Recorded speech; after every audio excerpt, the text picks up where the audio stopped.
Perfeito. Então agora, pessoal, a gente vai falar um pouquinho de diagrama tensão da informação de materiais dúcteis, né? Eu tenho dois exemplos para vocês aí, ó. Um metal de baixo carbono e o alumínio, né? São dois gráficos aí que trabalham com materiais dúcteis, né? Observe que você tem aqui a região, ó, de estricção, né? Essa região de estricção,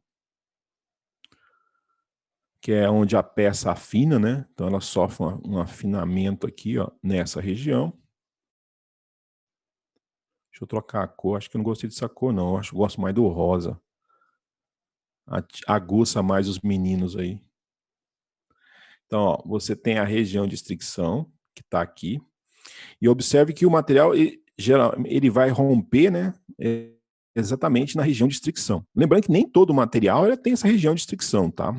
Isso tem que ficar claro para vocês que nem todo material vai ter.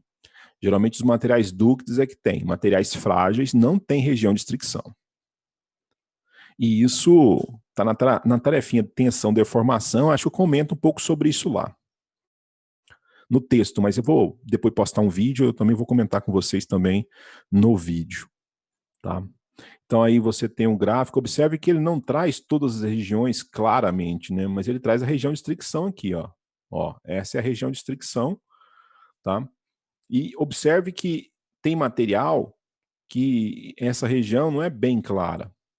Nesse aqui é claro que a gente consegue ver a região de estricção bem nítida no material. Nesse material, ó, ela existe, mas já não é tão nítida assim, tá? A região de estricção. Nesse material. Nesse aqui, você consegue com clareza. Aparentemente parece ser o mesmo corpo de prova, mas não é, tá? Aqui é o material de baixo carbono, um aço, né, de baixo carbono, e aqui você tem alumínio.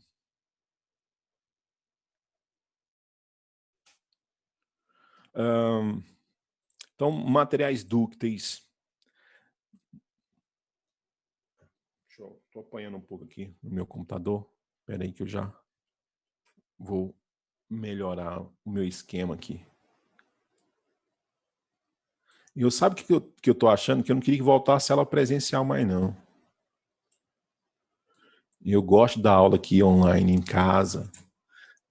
Aula presencial, pensa, eu saí de Goiânia, pegar um sol de lascar, chegar em Anápolis para dar aula naquela sala que não tem nem ar-condicionado.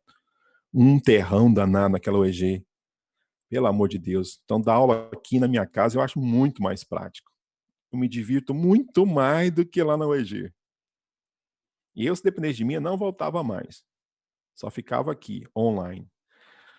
Então, quando uma grande deformação plástica ocorre entre o limite da cidade e o ponto de fratura, ou seja, o limite da cidade está aqui, ó, até o ponto de fratura, então você tem aqui uma grande região. Ó. Essa região é muito grande. Nós dissemos, se essa região é grande, né, quando a região entre o ponto de elasticidade, de limite de elasticidade e a ruptura é muito grande, esse material é definido como sendo um dúctil. Então, o material é dúctil, porque a região plástica dele é muito grande, né? A região plástica é muito grande. Isso não acontece, pessoal, em materiais frágeis. Material frágil, isso não acontece, tá? Então, a região da região plástica grande garante que o material ele é dúctil. Agora, por exemplo, aí eu tenho vários exemplos, né? Fio de ferro, e assim vai, alumínio, eles são materiais dúcteis porque tem uma região elástica, região plástica muito grande. Já o material frágil, vocês vão ver agora no próximo gráfico, vocês vão perceber que você sai da região elástica e já está na ruptura do material. Então, por exemplo, observe... Professor? Oi. Então o material ser dúctil quer dizer que ele deforma bastante, então. Ele tem uma região de deformação grande, O material frágil, não. Concreto, por exemplo, é frágil, ele não tem uma região plástica grande. Tá? Olha só esse exemplo aqui. Ó.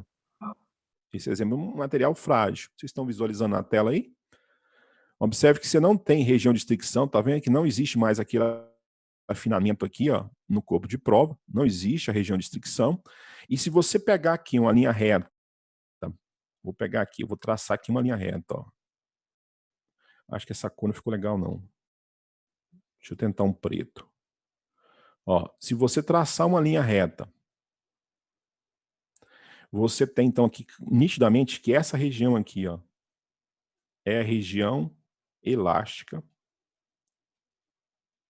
E a partir dali você tem a região plástica.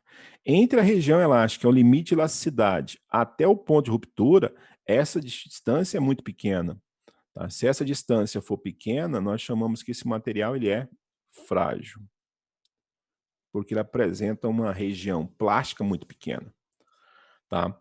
E observe que o diagrama de deformação de materiais frágeis, ele não traz todos os detalhes que a gente vê no aço, por exemplo. Você não tem, por exemplo, ó, a região elástica, você não tem o escoamento.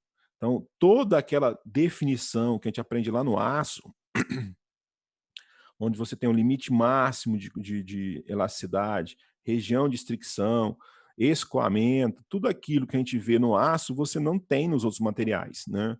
Então, o aço eu gosto muito dele por isso, que ele traz todas as regiões bem claras. Aqui, nesse gráfico, por exemplo, tensão, deformação, se eu quero ver a região elástica, basta eu traçar uma reta, né? Onde a reta perder a curva, você passa a não ter mais a região elástica, ó. A reta continua, mas a curva sai fora. Você passa a ter, então, essa região chamada região plástica. Então, do limite de escoamento, do limite de elasticidade até a ruptura, é muito pequeno. Material chamado material frágil. Alguém está com o microfone ligado aí? Pode falar. Professor. Então, essa ductilidade é característica dos metais, né? E ela tem a ver com a deformação, então, somente com a deformação. Eu não gosto de dizer muito material metal, porque também acho que você vai ter alguns plásticos, né, que vão ter esse mesmo comportamento. Então, não vamos generalizar por metal. Porque a gente não faz diagrama de tensão da formação somente para metal, para concreto, a gente faz com cerâmica, a gente faz com plástico, a gente faz com outros materiais que existem na praça, né? Oi, professor. Oi. Borracha entra nos dúcteis, né? Borracha, como exemplo. Borracha, sim. E vidro, cerâmica nos frágeis. Sim, vidro, cerâmicas no frágil. Exatamente. Então, tomar cuidado, porque não está ligado somente a metal, tá? A gente não generalizar, senão depois fica complicado a gente achar que para ser dúctil tem que ser metal. E, na verdade, não é. Ok, vamos dar sequência. Então, agora eu vou para o diagrama tensão-deformação. Né? Esse diagraminha, acho que vocês já devem ter visto já nos textos, né? Esse aqui é um corpo de prova. Você tem um corpo de prova. Né? E nesse corpo de prova, sob tração, né? Observe que você tem a região de fricção bem aqui, ó. Você tem a região de fricção por aqui. Simples fato de ter região de fricção, né, já aumenta a região plástica dele, né? Tá? Então, ele já aumenta a região plástica, porque ele tem região de fricção. O que eu quero discutir com vocês agora? É o deslocamento que essa peça ela vai sofrer, né? Ela vai sofrer um alongamento, né? Então, esse delta, que eu estou chamando de delta, é o alongamento, que é o comprimento final da peça. Né? Você tem aqui o comprimento final. E esse cara é o seu comprimento inicial. É óbvio que essa equaçãozinha que eu estou colocando para vocês aqui só vale na região elástica, tá? A gente não vai discutir região que não seja elástica. Se eu quero discutir um alongamento de uma peça, eu vou discutir enquanto essa peça estiver na região elástica, porque se ela estiver na região plástica, ela não tem utilidade para mim como engenheiro. Nós, engenheiros, não vamos trabalhar na região plástica, a gente vai trabalhar sempre na região elástica, então nos interessa o deslocamento que a peça sofre sob tração ou sobre compressão somente na região elástica. Então, de acordo com as aulas que eu já dei, se você pegar uma peça, né, você tem lá uma peça, e submeter essa peça a duas forças de tração, por exemplo, então aplica uma força de cá, aplica uma força de cá. Essa força de tração vai produzir nessa peça um alongamento, que é o que a gente chama de delta, que é esse deltinha aqui, que nada mais é do que o comprimento final dela. Final é quando ela está sendo tracionada, né? Menos o comprimento inicial dela, que é quando ela estava no processo natural dela, sem nenhum tipo de força. Sem força. Né? Então você tem ela tracionada, você aplicou uma força F, então ela vai aumentar de tamanho, vai para o comprimento LF, menos o L0, que era o comprimento sem a força, sem tração. Né? Esse provoca esse deslocamento. A partir desse deslocamento, você pode, então, definir a deformação longitudinal, que aí o autor, nós definimos de EXX, né? Que ela é o delta sobre L. Eu acho que nas minhas transformações anteriores eu coloquei delta L sobre L0, porque na prática esse cara aqui é o L0, é o comprimento inicial. É o delta L dividido pelo comprimento inicial. Tá? Isso aí nos dá a deformação longitudinal, que é esse cara aqui, ó, que é uma grandeza adimensional, ou seja, não tem dimensão. Cada material possui propriedades que são determinadas experimentalmente. É óbvio, né? O modo de elasticidade, que é o modo de Young, ele é definido experimentalmente, tá? Ele é definido experimentalmente. Algumas propriedades estão no diagrama tensão-deformação, caracterizando materiais dúcteis e frágeis. A gente já discutiu isso, né? No diagrama tensão-deformação, dá para você visualizar quando o material é dúctil e quando o material é frágil. Vai depender muito da região plástica do material. Tá? Aqui é uma revisão do que já foi feito, já comentado com vocês até agora.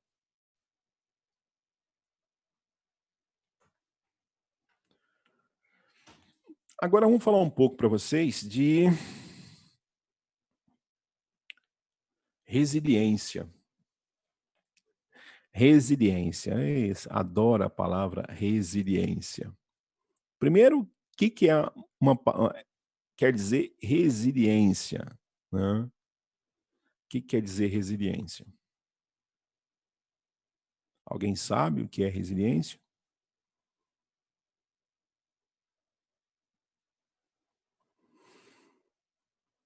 Tá, se vocês não sabem, não tem problema. Resiliência é essa região aqui, ó, que está em verde, tá? Que está na região elástica, né? Na região elástica. E resiliência quer dizer o seguinte, eu costumo brincar que o aluno de engenharia, ele enverga, mas não quebra. Tá? O fato dele envergar e não quebrar é porque ele tem uma alta resiliência. Tá? Então, resiliência está no fato de você envergar a sua estrutura, você põe força, põe força, põe força, põe força, ela entorta, mas não vai romper. Tá? É resiliente, é uma pessoa, se você pensar em termos de língua portuguesa, destemida, que não para nunca, que continua sempre, então ela tem resiliência. Mas dentro da engenharia, resiliência quer dizer que tem um alto limite de elasticidade, né? E um baixo modo de elasticidade. Então tem um alto limite de elasticidade, quer dizer que enverga, mas não vai romper, porque ele fica dentro da região elástica, então ele vai envergar, mas não vai romper. Nós chamamos isso de resiliência. A energia de resiliência, ou também chamado modo de resiliência, ele é a tensão de escoamento ao quadrado dividido por 2 vezes o modo de elasticidade.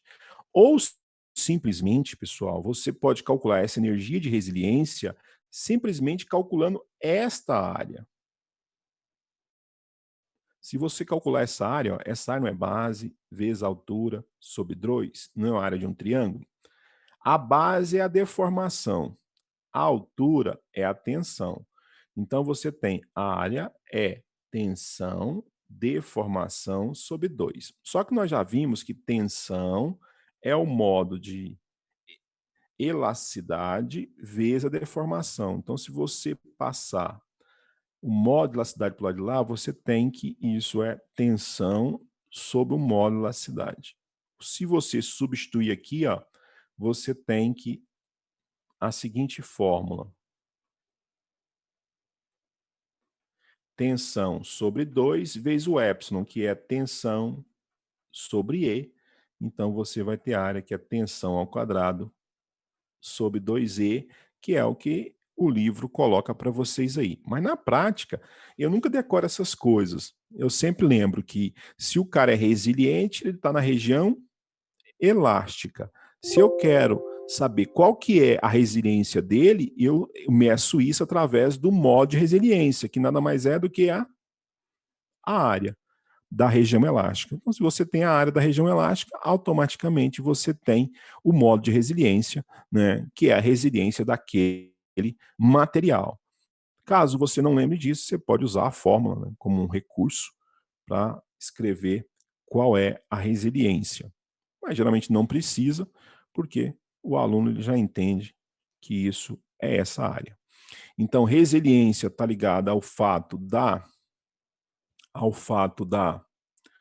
do modo de elasticidade, ou seja, está ligada à região elástica, né? E outra que nós temos é a tenacidade. A tenacidade também é muito cobrada dentro da engenharia, né?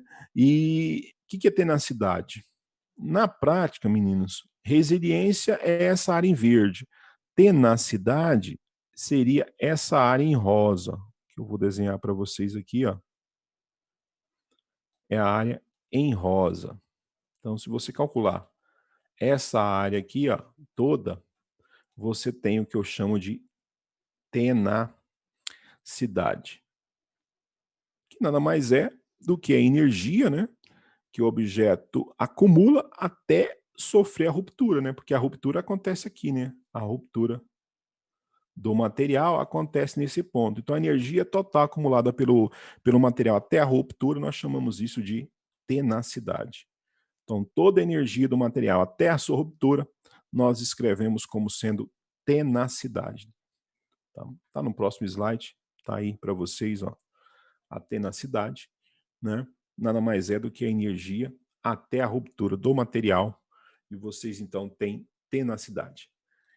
Beleza, então nós fizemos aqui na aula de hoje, eu falei para vocês um pouquinho o que é o material dúctil, o que é o material frágil. Os materiais dúcteis estão ligados a uma grande região plástica, os materiais frágeis estão ligados a uma pequena região plástica. Lembrando que materiais frágeis não têm região de estricção, tá? Isso tem que ficar claro para vocês. A região de estricção só vai acontecer em alguns materiais dúcteis, não são todos, mas em alguns materiais dúcteis você vai ter a região de estricção bem clara lá no gráfico, tá? Nós também falamos o que é resiliência, né? Que é na prática é o ato do engenheiro envergar e não quebrar, ou seja, você pode botar exercício para o engenheiro, põe exercício, põe exercício, põe exercício, ele chega no limite dele de chutar o balde, mas ele não chuta, e ele faz todos, e no dia ele chega sorrindo, igual vocês perceberam aí o caso da Valéria, chegou sorrindo na aula de hoje, sempre sorrindo. Então, engenheiro é resiliente, né? Então, a energia de resiliência, ela nada mais é do que a área da região elástica, que pode ser definida como sendo tensão ao quadrado sobre 2 vezes o módulo de Young, né? Modo de Young. Modo de Young, lembra que o modo de Young é a rigidez do material, tá? Lembrem disso. Modo de Young, rigidez do material, tá lá na lei de Hooke que vocês estudaram para fazer a tarefinha. Ok, na sequência, nós temos aqui os exercícios, né, alguns exemplos que eu coloquei para vocês, bem simples aqui. Por exemplo, nesse exercício, você tem que calcule a deformação elástica acontece em um tirante, que está submetido a uma força de tração de 8.000 newtons, Então, está sendo aplicada nele 8.000 newtons, né? O tirante tem seção circular constante de diâmetro 6 milímetros, diâmetro de 6 milímetros. Vocês vão perceber que eu gosto muito de escrever diâmetro em milímetros, não passar para metros. Eu não sei se vocês assistiram a minha dica, mas se não assistiu, assista a minha dica que está lá, minha primeira dica do professor. Porque quando você escreve tensão é força sobre área, e se você trabalhar a força em Newton e trabalhar a área em milímetros ao quadrado, a sua resposta é megapascal. Então, eu adoro trabalhar com milímetros por isso, porque eu posso pegar uma força em Newton, dividir por uma área que é milímetros, e a resposta já vai estar em megapascal. Então, pessoal, quem não viu, assista a minha dica lá que eu comento exatamente isso aqui, ó. Se eu pegar Newton por milímetro quadrado, você tem megapascal, tá? Então, por isso que eu geralmente eu não faço conversão de milímetro para metro, porque eu já sei que se eu pegar o milímetro ao quadrado, né, eu vou ter isso em mega. Então, o diâmetro vale 6 milímetros e o comprimento do fio vale 0,3 metros. Então, esse é o comprimento natural do fio, né? 0,3 metros. É o comprimento natural do fio. E tem modo de elasticidade, o modo de Young, né? De 2,1 vezes 10 a quinta newtons, né? 2,1 vezes 10 a quinta newtons. Beleza, ele quer saber aqui, ó, a deformação elástica. Deformação elástica que esse material sofre, né? Então, vamos lá fazer deformação elástica. O primeiro passo aí é calcular, né, quais são as áreas que você vai trabalhar. Lembrando que 0,3 metros... Opa!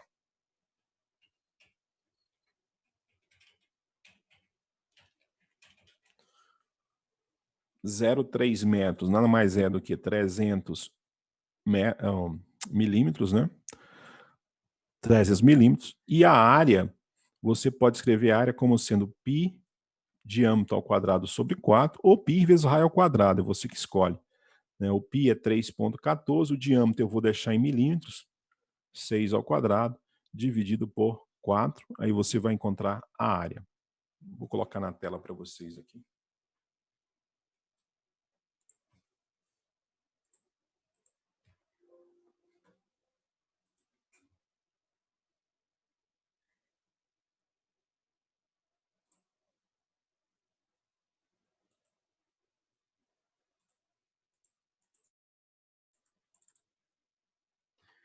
Vocês me ouvem bem aí? Eu tive um problema técnico aqui, o meu negócio parou. Sim, professor, cada um que eu te ouvi. Vocês perceberam que caiu aqui o meu... Voltou. Ok. Então, a força é 8.000. O modo de elasticidade, ele deu, né, 2,5 newton por milímetro quadrado. Parece que aqui sumiu um pouquinho aqui no meu material, ó, é por milímetro quadrado. Então, tá aqui. O meu comprimento inicial, 300 milímetros, né, 0,3 metros. Então, isso é 300 milímetros. A área é π diâmetro ao quadrado sobre 4, então vai dar uma área de 28,26 milímetros. O ΔL, que é força vezes comprimento, dividido por modo da elasticidade vezes a área. Então, você encontra o ΔL e você vai encontrar, então, um ΔL de 0,4 milímetros. Essa é a deformação que a placa sofreu, né? Então, ou seja, ela aumentou um comprimento, ou seja, você vê aqui, aplicou uma força de 8.000 nessa placa, ela sofre uma deformação de 0,4 milímetros. É a deformação que ela sofre. No exercício 2, que eu coloco como exemplo para vocês, vocês têm a seguinte ideia. Uma peça de cobre de 305 milímetros, então ele te dá o comprimento inicial, 305 milímetros, é tracionada por uma tensão, então ele está te dando a tensão 276 megapascal. Se a deformação é considerada totalmente elástica, qual será o alongamento da peça? Qual será o alongamento da peça? É óbvio, pessoal, que ele está falando que é de cobre. O modo de elasticidade do cobre, isso é tabelado, vale 11 vezes 10 à quarta megapascal. Então, 11 vezes 10 à quarta é o modo de elasticidade do cobre. Tá? Como eu quero saber o ΔL, nós já sabemos que ΔL pode ser descrito como sendo força vezes o comprimento dividido pelo modo de elasticidade vezes a área. A gente viu no exercício anterior. Tá? A gente já viu isso aqui no exercício anterior. Só que nós já sabemos que tensão é força sobre área. Então, se tensão é força sobre área, eu posso trocar aqui, pessoal, ó, por tensão. Então, eu posso fazer essa troca por tensão. Então, eu posso escrever meu ΔL como sendo tensão vezes o comprimento inicial dividido pelo modo de elasticidade. Tá? Ele me deu a tensão, que é 276. Ele me deu o comprimento inicial, 305. Ele me dá o modo de elasticidade, que é 11 vezes 10 à quarta. O que eu tenho que tomar cuidado é que tanto a tensão quanto o modo de elasticidade tem que estar na mesma unidade. Ó. Ambos são em megapascal, então não tem problema. Tá?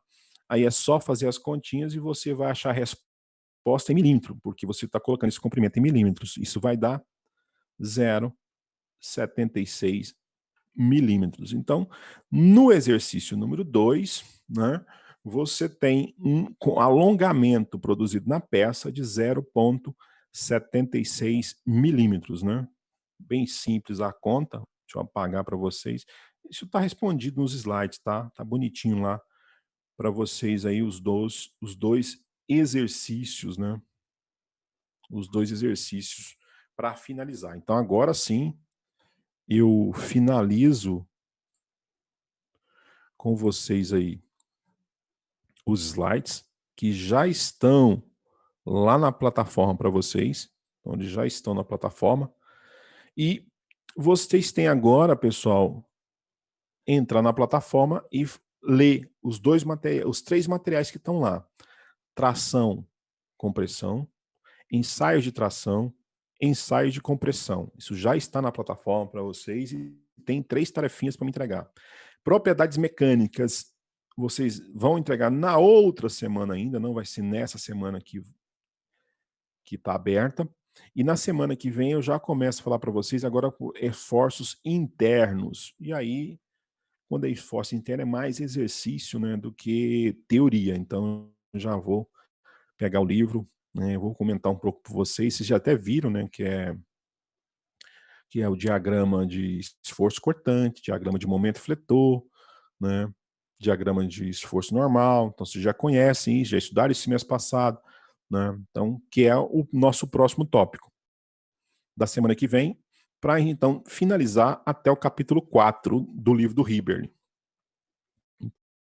Então, na semana que vem, eu vou fazer um pouco então de exercício de esforços internos e internos, né, os esforços internos, para a gente dar sequência ao curso. E prometo, ao longo da semana, colocar mais dicas do professor lá na plataforma para vocês irem acompanhando. Então, para a semana que vem, tração, compressão, ensaio de tração, ensaio de compressão. Propriedades mecânicas, nós vimos hoje, propriedades mecânicas, a gente falou um pouquinho para vocês de ductilidade, de resistência, nós falamos de tenacidade, de resiliência, né, para vocês hoje. E aí vocês têm todo um texto agora para acompanhar, que está lá no site para vocês. E na sequência eu vou colocar para vocês uma dica do professor lá também, que é discutindo detalhadamente cada um desses tópicos. E eu acho que é isso. Por hoje é só. E eu volto então na semana que vem com vocês aí para trabalhar agora, sim, diagrama de solicitações internos. Eu sei que vocês já viram, mas infelizmente no nossa ementa tem, então eu tenho que voltar a falar um pouco deles, né? Então eu vou falar para vocês do diagrama de solicitações internos, esforços externos, que são os 2 últimos tópicos do módulo 1. Para a gente finalizar o módulo 1, tentar, eu ver se eu consigo finalizar tudo na semana que vem, né? Porque depois nós vamos para o recesso, e aí do recesso a gente já volta com prova, né? Do módulo 1. Aí a gente vai para o módulo 2. Se eu não me engano, o módulo 2 já começa com torção, tá? Torção já é o primeiro tópico do módulo 2. Depois nós vamos discutir um pouco de flexão. Então, torção, flexão são os tópicos do módulo 2 aí de resistência dos materiais. Perguntas? Não. Por enquanto, não. Por enquanto, não. Adoro isso. Por enquanto, não. Tá tudo normal, tá tudo dominado. Tá certo. Então, se tiver dúvidas, vocês podem enviar para o WhatsApp, fazer igual a Valéria faz, né? E aí eu vou tentando responder à medida do possível. Existe mais nenhum aluno atrasado, não, né? Acredito que não. Não, né? Porque pensa, se tiver um aluno atrasado, aí realmente agora ele se lascou, né? Se ele tiver atrasado. Porque já foi muita aula, muita matéria. Muita matéria aí que ele já perdeu. São 18 aqui, eu não sei como é que tá lá. Acho que não tem, não. São só 18 mesmo que estão participando do curso. E da Lady Hook teve 19 entregas, mas teve um rapaz aí que ele mandou 2 vezes, né? Ele é tarado por enviar resposta. Ele mandou 2 vezes a resposta para mim. É isso, pessoal. No mais é só. Agora vocês vão para a plataforma, né? Tem um monte de coisa para ler lá e para correr atrás das 18 perguntas que estão lá. Qualquer dúvida é só me chamar. Um abraço, pessoal, e até a próxima. Professor, tchau. Tchau, professor. Até mais. Professor, até mais. Tchau, tchau, até mais.